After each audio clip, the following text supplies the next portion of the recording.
911, where's your emergency? 731 traffic crash, Catlett and Eustis. Fully involved. Fox 1030. Single family. Fox 440 for the traffic crash at Winchester Road, Old Tavern Road, at exit 4, medic 4, wagon 1. On scene.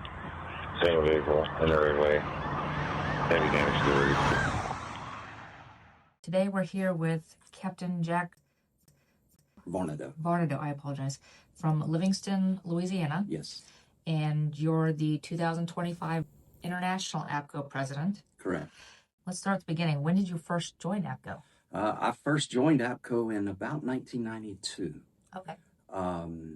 My first conference was really my real exposure to APCO International, and I went to the Seattle conference back then, and realized that there's a whole world of telecommunicators out there, and back then we called them dispatchers, but it was all about the people that were there, and it opened my eyes to realize that there is this whole group of people out there that I didn't even know existed. I mean, I thought, hey, 911 is local. There's nobody else, but there's a whole world out there. And my eyes got opened, and I said, you know what, I really want to be a part of this. And I'd been to my chapter meeting, so I knew there were some other people around the state, but wow, what an eye-opening experience. And I learned there that there are these committees, and there's these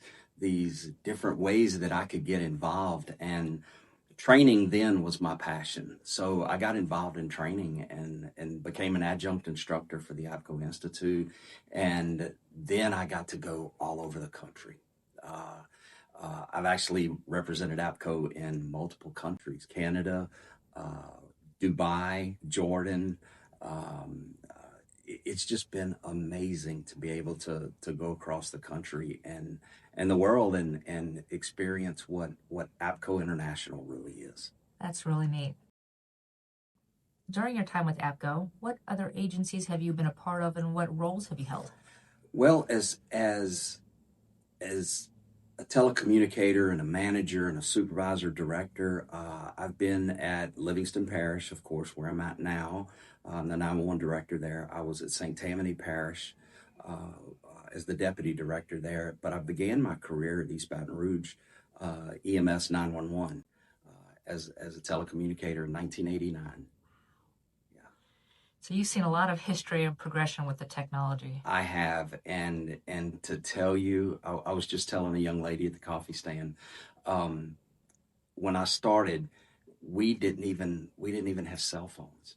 So cell phones were the real big technology that I was a part of phase 1, phase 2. I mean, when we were taking cell phones originally, it was coming in on a 10-digit line into our PSAP, and now we're talking about next generation 911, but AI, and how is AI going to transform our industry? And I'm proud that APCO is taking a lead in developing protocols and some standards around AI and how it can be ethically used in our business to help our consumers or our constituents out there. Because I think as next generation 911 and AI come together, we're going to see a huge transformation of how 911 calls are processed. But how I'm hoping, and I think that we're going to see AI making a a transformation there that is going to help us identify the emergency calls and get these non-emergencies to where they belong. Of course, that's what we do. We get people help. It doesn't matter whether it's an emergency or non-emergency, but putting and prioritizing those 911 calls that are true emergency calls that can help us. But then how it's just going to really transform our business down the road. I could see it helping a lot with staffing shortages. Absolutely. And making it where the dispatcher could be utilized in more critical areas where Yes. there's critical thinking. And training. Yes, Just think about the training. training Yes. that we can use AI for. I know our immediate past president, Steve Martini in Nashville, is doing some amazing work with Vanderbilt University in developing a training AI that look, it's real, and it can put scenarios in and think about that. We had to wait on the CPR call to come in to train a new person on CPR over the phone. But now we can actually do it in a lab of a training lab. And these people get the real life experience because it is real life type of training scenarios that are being built. And some of the things that look, I'm an old country boy. I don't know that stuff, but to see the type of innovation that is just going to be amazing. That's why I can't wait to see too. Yeah. Looking back, what are some of your favorite activities or moments at the national level? Well, there's been a lot because I've been to just about, I think, 3 conferences shy of being at every one since 1992. Wow. And so I've been all over the place, but it is the people. It is the people being able to sit and talk to the young lady at the coffee shop just now, just realizing that, man, in 1989 I was that person, and she's 3 or 4 months in, and just the excitement. And I remember that. I remember having that excitement, and I absolutely love this business of emergency telecommunications, and seeing that excitement on people all the time is, that to me is better than any trade show floor that I've been on, or any new technology. It's that excitement that we have people, and I want to continue. I want APCO at the chapter level, at the international level. I want us to harness that excitement, because so often this business can eat at our soul to kind of suck all the life out. But that's what I want to see is the ability to grab that and encourage it and give them a path forward, instead of some of my supervisors say we eat our young. And it's so disheartening whenever you see somebody that's got that excitement and then they're on shift because they've got a crabby old person there, and they just beat that out of them instead of encouraging them. That's what I think I look back on my career and say, that excitement is real, and it's something I hope we can continue through training, through leadership, through all of the different courses we've been developing, is that we take and we encourage people. We beat that out of them rather than the excitement and the good things. Absolutely, yes. Has your involvement with APCO influenced your professional journey? Absolutely, absolutely. I would not be where I'm at today without APCO. APCO has opened up so many doors for people. I mean, to be selected from the adjunct instructor group to go to Jordan and spend 10, 12 days there training the Jordanian police, to go to Amarillo, Texas, to another center and be able to train, and then be able to put that on my resume, and whenever I go into an interview, say, hey, look, this is the experience I have, and they go, wow, yeah. I would like you here. And that really happened to me at St. Tammany when my boss there, who's an APCO legend himself, Woody Glover, I met him for the first time in the interview, and after it was over with and he hired me, he said, man, when you started talking about APCO and the things that you've done there and the experiences you've had, I wanted you here. And then to be under his leadership and teaching me how to be a leader, that definitely has influenced me in so many different ways. And I love that my wife has been a part of that with me. She's welcomed at all of the different conferences and the meetings and things. She's like family. but just having that experience with an organization like APCO has just been tremendous. And I tell you, being here in Virginia at the Virginia conference, it brings back so many memories to see people like Tom Hansen and think about Steve Souter and oh my gosh, the Godfather himself is Steve Souter. Just the legend that he is. But to know that I can message him on Facebook and say, hey buddy, can you talk to me about something? And he picks the phone up and calls, or he sends you a message, or he just sends you a word of encouragement. The leadership that has come out of Virginia, Joanne Monroe, gosh, what a stalwart in our business, that just good people. Just good people, and Virginia has a special place.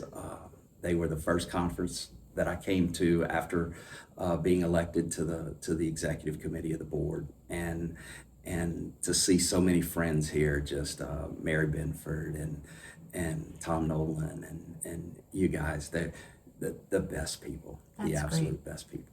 I'm glad to hear. Yeah. What does APCO do best? I think we bring people together. We bring people of so much diversity, and I'm not talking about the political type of diversity we see in our world today. I'm talking about the diversity of thought, the diversity of leadership, the different styles. Virginia is very much like Louisiana. We have the really rural areas, we have the really urban and suburban areas, but everybody here comes together, and I think as APCO as a whole, we bring people together, and we sit, we talk, we learn, we build things together, whether it's a training program or a conference, putting on a conference for our local membership, but then bringing people together from across the world. I think we do that best. Somebody explained it as networking and turns into a family, and It does. yeah. And Megan McClure, she had mentioned that you're like her second father with APCO. Yeah. I mean, I failed to mention Nate. Gosh, Megan and Teal and Alicia, special place in my heart, because I remember Megan as a little 4 or 5 year old running around conference with Nate and Miss Donna, and oh my gosh, just great people. And watching her grow up and seeing her become a mom, and now wanting to potentially get in the business, and seeing Teal back in the business, following in her dad's footsteps, it just It's really amazing. neat to see. It's amazing. Yeah. Finally, during your time in office, what do you consider your most significant contribution? Well, I'm about halfway through. I really hope, a lot of people don't like the politics of sitting down and talking to politicians, and I really like it. I really like going and seeing people and meeting them where they are, in Washington, D.C., or in the home offices, and sitting down and just talking to them. I'm one of those people, I can talk to anybody, but really just sitting down and having a discussion with them. So we've put a lot of work in on several legislative initiatives with the reclassification, and we're so close right now, closer than we've ever been before, and I hope, not just because of my presidency, but for every telecommunicator out there, that we get this reclassification across the finish line. We've worked on it for 12 years now. And if we can get it across the line, that will be the number one thing in my whole career. And I hope we can do that. I don't mind going to Washington, D.C. and sitting down in a pair of blue jeans and cowboy boots and a jacket, and sitting down with them and talking with them and just explaining what our people do. And the thing that I'm finding as I talk to people, especially these senators and representatives, their staff is the real people you've got to get to keep the initiative in front of them, in front of the member. But but really sitting down and talking to that member and saying, hey, this is what it's about. And they look at you and they go, this is a no-brainer. But yet we fought for 12 years to do this. Then it's getting that momentum to push the initiative forward through the sausage making process of a bill passing Congress. And it's crazy, but yet it's frustrating. But I hope that will be my biggest thing, that we it won't be me, it will be we getting it across that line. And so hopefully here in the next few months we'll have some real good movement on that. I do want to thank you as being a frontline telecommunicator. That's very important to people like me. It is. It's so important because it doesn't come with a pay raise. It doesn't come with extra benefits. It comes with the recognition that we are part of the protective service. I mean, look at it. And this is the line that I use with them. You have school crossing guards. You have a volunteer lifeguard at a community pool. Those people are part of protective service, but our 911 telecommunicators are not. That's wrong. And they look at you and they go, what? This is a no-brainer. And it's frustrating to know that we don't have any opposition to it. It's process. And that's what I hate about process over people. People should be the number one thing, but to have that recognition is going to be amazing, just to see that our telecommunicators are finally recognized. No, they will officially be recognized. We know they are, and we are protective service people, but we just got to get it across that line. Absolutely. Thank you very much. It's been an honor. You're welcome. Thank you.